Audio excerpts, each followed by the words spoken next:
Hello friends, welcome to my YouTube channel Learners Hub 21. Today we will do the chapter 1 of history 10th class, The Rise of Nationalism in Europe. इस chapter में हम Europe के nationalism के बारे में पढ़ेंगे, कैसे वहाँ पे नेशनलिज़म स्टार्ट हुआ, कैसे उसने वहाँ पे ग्रोथ की और फाइनली उन्होंने नेशनलिज़म अचीव की है। तो चैप्टर की शुरुआत आपकी इंट्रोडक्शन से होती है फ्रेडरिक सॉरो की एक पेंटिंग से। ये पेंटिंग में उसने अपनी इमेजिनेशन को ड्रॉ किया है।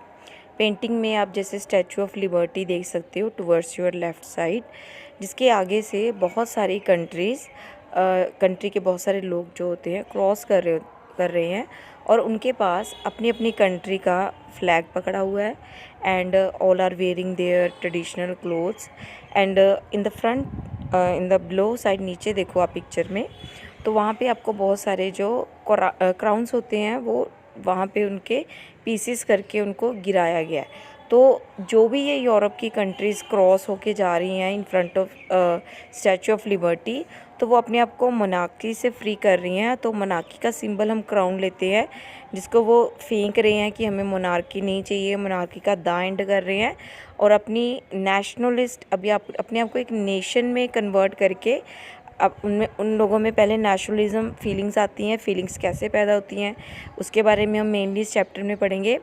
Then they are achieving their nationalism and crossing the statue of liberty. ऊपर स्काई में देखो तो आपको बहुत सारे एंजल्स, जीसस क्राइस्ट दिखाई देंगे जो कि अपनी हैप्पीनेस जो है वो शो कर रहे हैं। तो फ्रेडरिक सोरे का जो ये ड्रीम है, ये वर्ल्ड वाइड ड्रीम, इसे डेमोक्रेटिक सोशल और रिपब्लिक कहा जा रहा है, जिसमें वो चाहता है कि पूरी दुनिया में डेमोक्रेसी हो और रिपब्लिक सिस्टम हो। रिपब्लिक की डेफिनेशन होती है बेटा कि अगर किसी कंट्री में head of the country permanent नहीं होता, for a fix period of time वो वर्क करता है, उसके बाद उसको हम चेंज कर सकते हैं। नेक्स्ट इलेक्शन के थ्रू हम कोई और अपना head of the country choose कर सकते हैं। जैसे इंडिया में हमारा head of the country president post होती है जो परमानेंट सीट नहीं होती। 5 ईयर आफ्टर हमारा प्रेसिडेंट जो होता है वो चेंज हो जाता है। तो that system of a country is known as a republic system. और कोई कंट्री अगर अपने आप को रिपब्लिक बोलती है तो आप समझ जाओ कि उसमें जो हेड ऑफ़ द कंट्री होता है वो परमानेंट फिक्स पर्सन नहीं होता। तो इसमें उसने जो ड्रीम देखा तो वो बता रहा है कि ये ड्रीम इस समय पूरे यूरोप में देखा जा रहा है। पूरी यूरोप चाहती है कि हम अपनी अपनी कंट्री के जो मोनार्की है उससे हम कैसे रिलीज़ करें अपने आप को।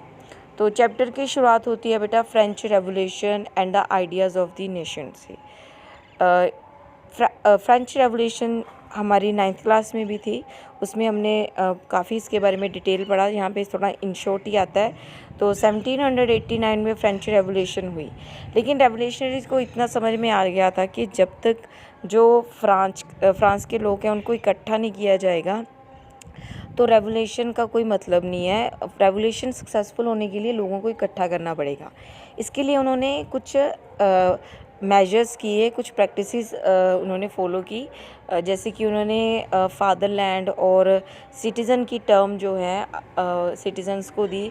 Idea of law party and the idea of the lee citizen was emphasis the nation of the united community enjoying equal rights under the constitution. और उनके लिए कॉन्स्टिट्यूशन बनाया जाएगा, कॉन्स्टिट्यूशन के अकॉर्डिंग उनको इक्वल राइट्स मिलेंगे। इसके बाद इन्होंने अपना फ्रेंच फ्लैग डिज़ाइन किया। ट्राई कलर का फ्लैग था, इनके ब्लू वाइट और रेड कलर की स्ट्रिप्स थी। फिर उन्होंने स्टेट जर्नल इलेक्टेड की, उसका नेम बदल के नेशनल असेंबली रखा। न्यू हेम्स कंपोज्ड हुए और टेकिंग प्रोसेस शुरू हुआ। ओथ में जो मार्टिन होते थे उनके नेम पे ओथ ली जाती थी।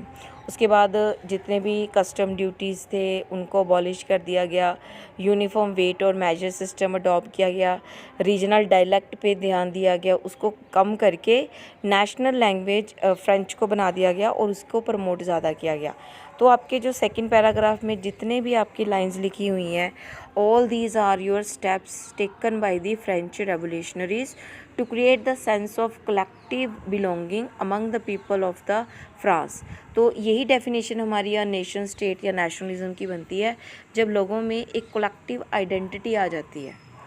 उसके बाद आगे हम देखते हैं कि इसके कॉन्सिक्वेंस क्या निकले। कॉन्सिक्वेंस में बेटा all over the world, Europe में सबसे पहले स्टार्ट हुई रेवोल्यूशन। यूरोप में सबसे पहले फ्रांस में हुई, फ्रांस के बाद फिर अदर पार्ट्स में चलेगी। इस चैप्टर में मेनली हम फ्रांस, जर्मनी, इटली और ब्रिटेन के बारे में पढ़ेंगे। चलिए बेटा अभी नेक्स्ट देखिए, इसमें अब हमारा आ जाता है नेपोलियन कोड, जिसे हम कोड ऑफ 1804 भी बोलते हैं। तो नेपोलियन कोड काफ़ी अच्छा था। जिसमें नेपोलियन आया उसने ये कोड लगाया।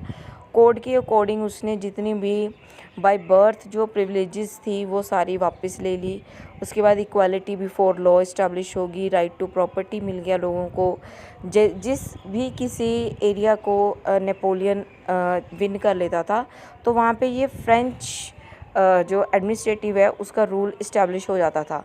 तो ये कोड ऑटोमेटिकली उन सभी कंट्रीज़ और वेरियस रीजन्स में लगा।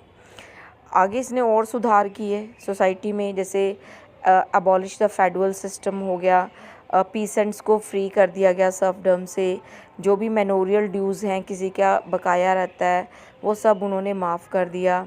टाउन्स में गिल्ड रिस्ट्रिक्शंस थी, जो अपने ट्रेडर्स होते थे वो अपने ग्रुप्स नहीं बना सकते थे, लेकिन इन्होंने ट्रेड रिस्ट्रिक्शंस भी रिमूव कर दी। अभी ट्रेडर्स के लिए ट्रांसपोर्ट बहुत ज़रूरी था, कम्युनिकेशन सिस्टम नहीं इस्टेब्लिश था, तो इसने ट्रांसपोर्ट और कम्युनिकेशन सिस्टम को इम्प्रूव करके उन्हें इस्टेब्लिश कर दिया। उसके इन सारी चीज़ों से मेनली जो पीपल खुश थे वो थे पीसेंट, आर्टिशंस, वर्कर्स और न्यू बिजनेसमैन। लेकिन बेटा जल्दी ही ये जो उनकी मतलब हैप्पीनेस थी अबाउट द कोड वो जल्दी ही सैडनेस में चेंज हो जाती है।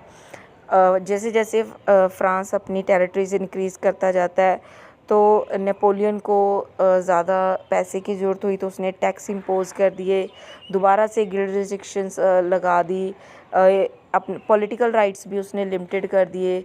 आर्मी में रिक्रूटमेंट जो है वो भी फोर्स से की जा रही है।